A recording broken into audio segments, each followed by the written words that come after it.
Hello student, I am your Hindi teacher Rani Dubey. आज हम chapter 4 पढ़ेंगे। कृपया किताब निकाल लीजिए। अब चैप्टर 4 शीर्षक है बरगद का पेड़। बरगद का एक पेड़ था, बहुत पुराना, बहुत विशाल। उसकी शाखाएं धरती को छूती थीं। उस पर अनेक पक्षियों का बसेरा था। उसकी शीतल और घनी छाया में राह चलते यात्री विश्राम किया करते थे। चरवाहों का तो पूरा दिन ही आनंद की छाँव में बीतता था। वह बरगद गांव वालों के लिए देवता था।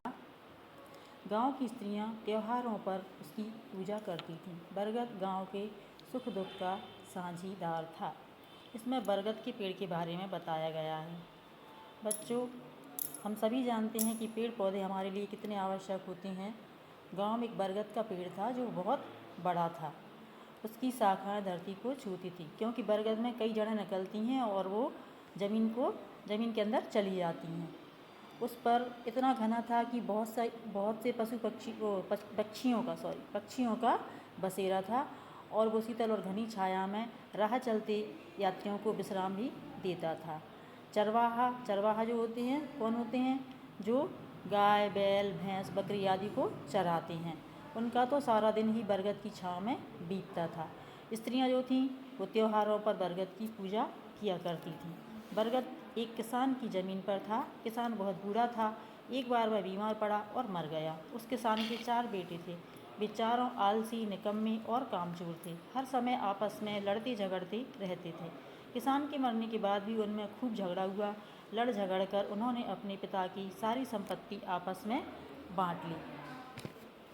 अब बाकी रह गया बूढ़ा बरगद। उस पर चारों अपना अपना अधिकार जता रहे थे।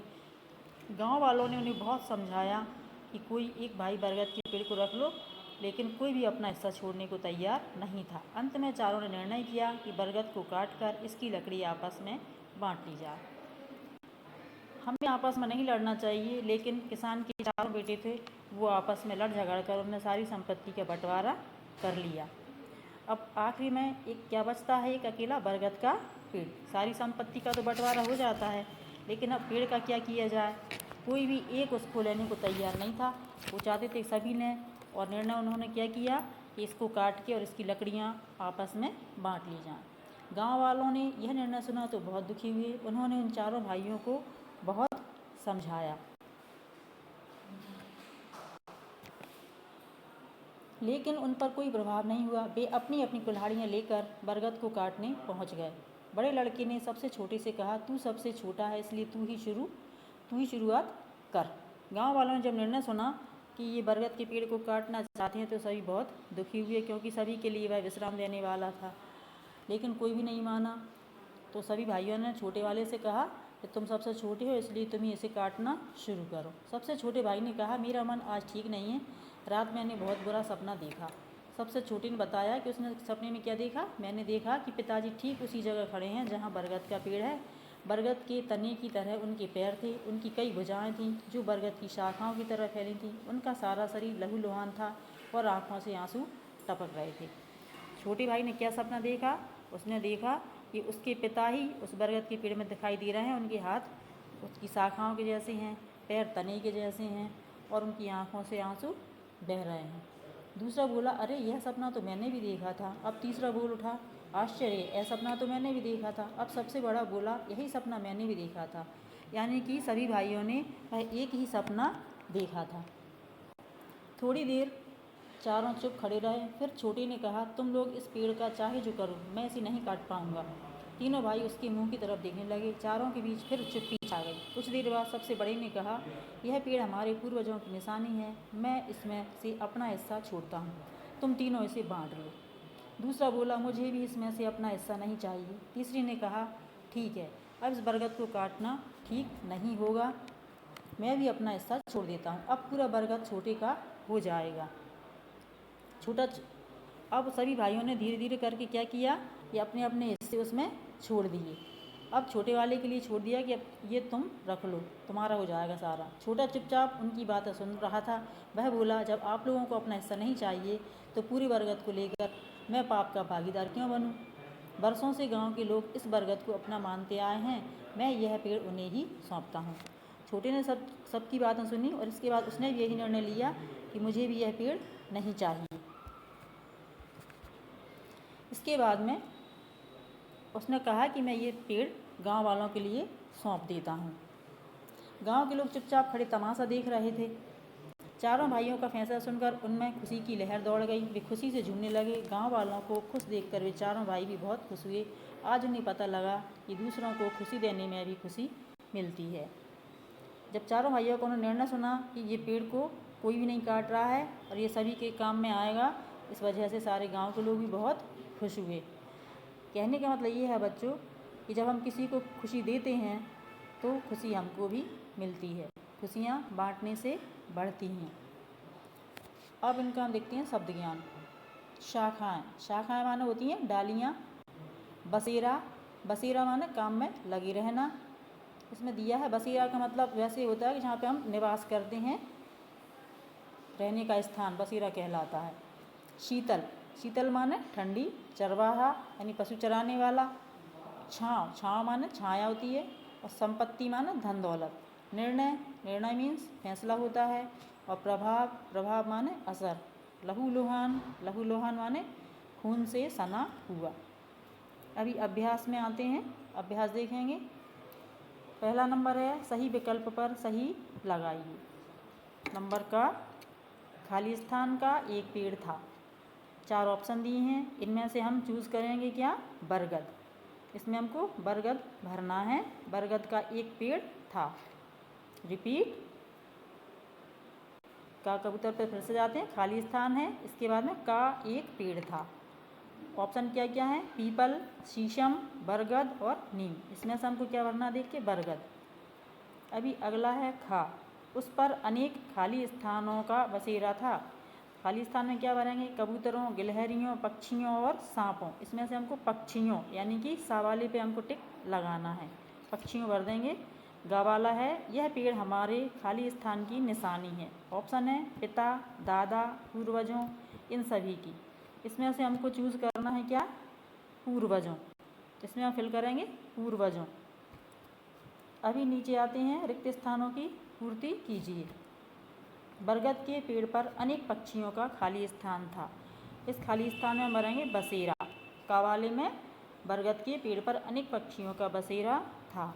खा वाला है चारों बेटे बरगद पर अपना अपना खाली स्थान जता रहे थे। इस खाली स्थान में भरेंगे अधिकार। चारों बेटे बरगद पर अपना अपना अधिकार जता रहे थे। अगला है गा। गांव वालों ने उनका खाली स्थान सुना। क्या सुना? निर्णय। उन्होंने क्या सुना? निर्णय सुना। तो यहाँ पे हम भरेंगे निर्णय। इसके बाद घाघड़ी वाला है चारों के बीच फिर खाली स्थान छा गई। क्या छा गई? चुप्पी। इसमें हमको भरना है चुप्पी।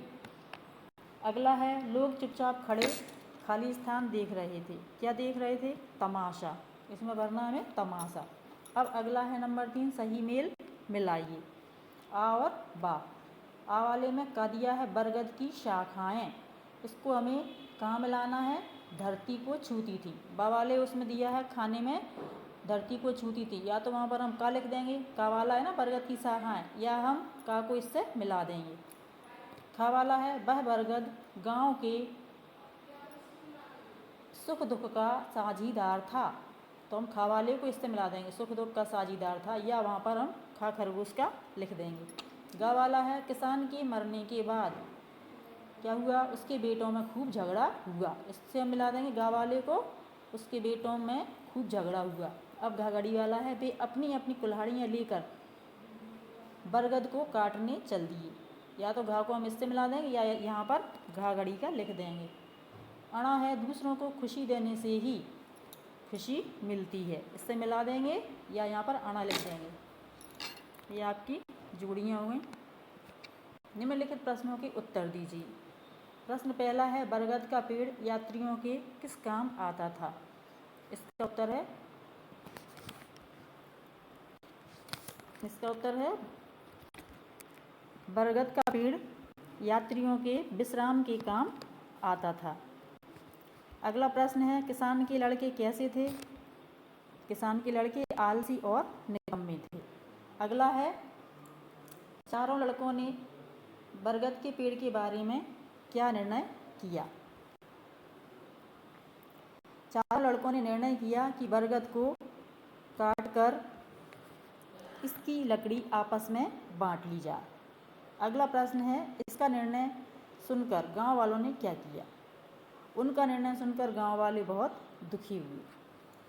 अगला प्रश्न है, सबसे छोटे बेटे ने क्या सपना देखा। सबसे छोटे बेटे ने क्या देखा था, उसके पिता ठीक उसी जगह पर खड़े हैं जहां बरगद का पेड़ है। बरगद के तने की तरह उनके पैर थे, उनकी कई भुजाएं थीं जो बरगद की शाखाओं की तरह फैली हुई थीं। उनका सारा शरीर लहूलुहान था और आंखों से आंसू टपक रहे थे। अंत में बरगद के पेड़ का क्या हुआ। अगला प्रश्न है, अंत में बरगद के पेड़ को गांव वालों को सौंप दिया गया। ये आपके क्वेश्चन आंसर होगा। अभी आगे चलते हैं अगले पेज पर। निम्नलिखित शब्दों को शुद्ध रूप में लिखिए। शाखाओं, इसमें शाख ओ लिखा है तो इसमें हम क्या करेंगे, शाखाओं भर देंगे। खा पे डंडा लग जाएगा और बाकी का वैसा ही लिखा रहेगा। इसी तरह से अगला है पूर्वजों, तो पूर्वजों में सही लिखा हुआ है, इसको ऐसा कैसे लिख देंगे। शुरुआत, इसमें नीचे लौतर लगा हुआ लगाएंगे शुरुआत। पक्षियों, तो इसको हम पक्षियों, छतरी ये का बनाएंगे पक्षियों। सौंपता, इसमें हम एक डंडा और 2 मात्रा लगाएंगे, इसके बाद बिंदी रखेंगे सौंपता। निर्णय, निर्णय का क्या करना हमको, निर्णय, इसमें छोटी की मात्रा लग जाएगी और अणा बनेगा ऊपर रकार और या। स्त्रियाँ, इसमें छोटी की मात्रा लगेगी कहाँ पर, इसके आगे, आधा शाह है इसके आगे स्त्रियाँ। तमाशा, इसमें सा दूसरा लगेगा ये शलगम वाला, शलगम, तमाशा। कुल्हाड़ी, इसमें आधा ला भरेंगे कुल्हाड़ी। अगला है नंबर 3, निम्नलिखित शब्दों के वाक्यों में प्रयोग करिए। पहला है शीतल, पेड़ पौधे हमें शीतल हवा देते हैं। वाक्यों का प्रयोग कैसे करते हैं। शीतल दिया हुआ है का वाला, तो इसमें हम ऐसा एक वाक्य बनाएंगे जिसमें शीतल आना चाहिए। अगला है संपत्ति, पिता की संपत्ति सब बच्चों के लिए होती है। गा वाला है अधिकार, शिक्षा का अधिकार सभी को है। इसी तरह से है लहूलुहान, लहूलुहान का क्या बनेगा, लड़का लहूलुहान हो गया।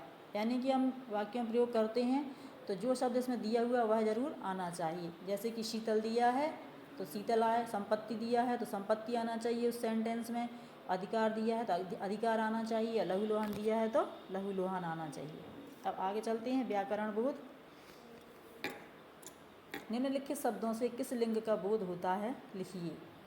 पेड़, पेड़ से हमें पता चलता है ये क्या है, पुल्लिंग। देवता, देवता क्या है, पुल्लिंग। कुल्हाड़ी, कुल्हाड़ी क्या है, स्त्रीलिंग। शाखाएं, शाखाएं क्या है, स्त्रीलिंग। किसान पुल्लिंग। चरवाहा पुल्लिंग। छाया स्त्रीलिंग। लकड़ी स्त्रीलिंग। संपत्ति स्त्रीलिंग। निम्नलिखित शब्दों के विलोम लिखिए। यहाँ हमें क्या करना है, उल्टे शब्द लिखना है। धरती, धरती का क्या हो जाएगा, आकाश। बूढ़ा, बूढ़ा का हो जाएगा जवान। आज का कल। अनेक का एक। मरना का जीना। पाप का पुण्य। दिन का रात। बड़ा का छोटा और खुशी का दुख। अब आगे चलते हैं। दिए गए शब्द समूहों के लिए एक एक शब्द लिखिए। का वाला है आलस करने वाला, उसको हम कहते हैं आलसी। एक शब्द में लिखना है, जो आलस करता है उसे क्या कहते हैं, आलसी। बा वाला है, खा वाला है काम से जी चुराने वाला, उसे हम क्या बोलेंगे, कामचोर। गा वाला है जिसका किसी काम में साझा हो, तो साझा हो तो उसको हम साझीदार। गा वाला है किसी काम में भाग लेने वाला, ये होगा भागीदार। गाय भैंस आदि पशु चराने वाला चरवाहा। नेक्स्ट पेज पे चले आएंगे, जिसमें पेड़ बना हुआ है और ये ऑप्शन दिए हैं, इनमें देख के हमें खाली स्थान भरने हैं। खाली स्थान हमारे साथी हैं, इसमें भरना है वृक्ष, वृक्ष हमारे साथी हैं। आगे चलते हैं, ये हमारी खाली स्थान भरना धरती, धरती को इसके बाद भरना है हरा भरा, हरा भरा बनाए। इसके बाद में वृक्षों के कारण ही, इसमें भरेंगे वर्षा, वर्षा आती है। और खाली स्थान पर भरेंगे फसलें लहलहाती हैं। वृक्षों की, इसमें भरेंगे जड़ें मिट्टी को जकड़े रहती हैं। वृक्षों से हमें खाने के लिए भोजन, भोजन भरना है इसमें, तथा घर बनाने के लिए लकड़ी, इसमें लकड़ी भरना है, लकड़ी प्राप्त होती है। हमें वृक्षों की, खाली स्थान भरना, रक्षा, रक्षा करनी चाहिए।